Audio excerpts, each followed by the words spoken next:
With its world-class infrastructure, healthcare, and education systems, France has long been considered a good place to invest and to do business. But recently, it has been slipping. In a new report, foreign direct investment is half what it used to be several years ago. Here today to talk about how France can regain its competitiveness is Bruno Lanvin. He is INSEAD's Executive Director of the European Competitiveness Initiative, and Javier Gimeno, INSEAD Professor of Strategy. Welcome to INSEAD Knowledge. Thank you. You've prepared a new report which is going to be informing a discussion by the government here in France at the Economic and Social Council on December 18 on the country's attractiveness. INSEAD has been involved in this for 4 years in a row, if I'm not mistaken. Why is INSEAD involved, and what's different about the discussion on attractiveness this year? Les États de la France has become an annual rendezvous whereby not just the government officials, but also business, French business, foreign business, meet to discuss what could be improved to make France more attractive for foreign investors. And for the last 4 years, INSEAD has been producing the background study. What is different this year is twofold. First, the meeting wants to give a louder voice to business decision makers and leaders. And INSEAD study has been developed on the basis of 3 deep bodies of research. One is the INSEAD European Competitiveness Initiative study led by Javier on productivity and competitiveness, which is modeled after what Michael Porter has been doing at Harvard. The second one is the Global Innovation Index that we produce every year. And the third one is the Global Talent Competitiveness Index that we've been releasing for the first time in November of 2013.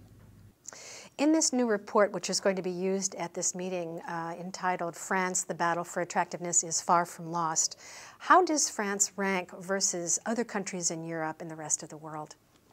Well, not as well as it should. Traditionally, as you have mentioned, France has had strengths such as the innovation infrastructure, logistics, communication infrastructure, good quality of life, education, healthcare, and that has made the country very attractive and very competitive. It has been able to attract some of the leading companies to be based here. However, over the last few years, this has been slipping. So right now, in global rankings of attractiveness and competitiveness, France is ranking in the 20s, 23 in the World Economic Forum ranking, 28 in the IMD ranking of a scorecard. Also within Europe, in our analysis of competitiveness within Europe, we no longer see France as one of the leaders within Europe, but somewhere in the middle of the pack. I see. What research did you look at to make your observations and analysis in this report? Yeah, the 3 researches I mentioned are the basis. We geared that to the various roundtables that are going to structure the event. So, for instance, on the social roundtable, we look very much at how France can attract talent and also manage talent. On the economic roundtable, we focus very much on the result of the IECI study on productivity, and on the innovation one, obviously, we pick at those elements where France can hope to do better and improve their rankings, which, as Javier mentioned, is somewhere between 20th and 25th. Javier, the European Competitiveness Survey, what does it say about France's competitive standing? Well, the signals that the survey sent are a little bit worrying. Let me first explain the survey, and then I will discuss the findings. So this was a survey that we performed with all of our alumni. The main focus of the survey was on European competitiveness, and what were the pillars of European competitiveness compared to other countries around the world, so other advanced economies as well as emerging economies. And for that, we were able to compare the results, for example, with a similar study performed by Harvard on US competitiveness. But we also included some questions to evaluate competitiveness at the country level. Now, if you summarize the main findings of our result in terms of competitiveness within Europe, you can summarize 80% of the variance in 2 variables. The first is the overall level of competitiveness. Some countries are more competitive than others. And in this dimension, France is not performing particularly well. It is no longer at the top of Europe. In fact, other Western and Northern European countries are ahead of France, and France is only ahead of Southern European and Eastern European countries. So this is probably not a position that French people would like to see themselves in. The second is with respect to the level, the policy that influences competitiveness. We found that an important dimension that affected competitiveness was the level of economic liberalism or state intervention. Interestingly, some countries could be very competitive by either doing one or the other. So there is not just one way of being competitive.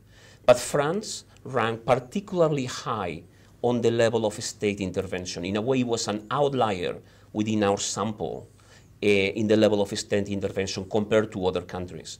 And what we have seen is that other countries that traditionally have had that level of state intervention over the last few years have been passing policies to create more flexibility in the labor markets, to encourage entrepreneurship. And there is a risk, in fact, that France might be left out as an outlier in this pack. Are there other key takeaways or implications coming out of the report that you wrote? One of the elements comes from what Javier was underlining earlier, that is, Europe has been in crisis. So a number of indicators have been going down regarding Europe in terms of productivity, in terms of attractiveness. And what we see is that on average, France has been more affected than Europe in general. If we consider that indeed the way out of recession, the way back to high level of attractiveness in France will have to rely on a European strategy, this should be a concern. Looking at what is being done in other countries, not just Germany, but smaller countries in the Union, what Denmark has been doing for talent, what the Netherlands have been doing on the fiscal front. All this can be combined into what could be a winning package, a winning proposition for France. Well, Bruno Lanvin and Javier Gimeno, thank you very much for talking to us today on INSEAD Knowledge. Thank you. Thank you.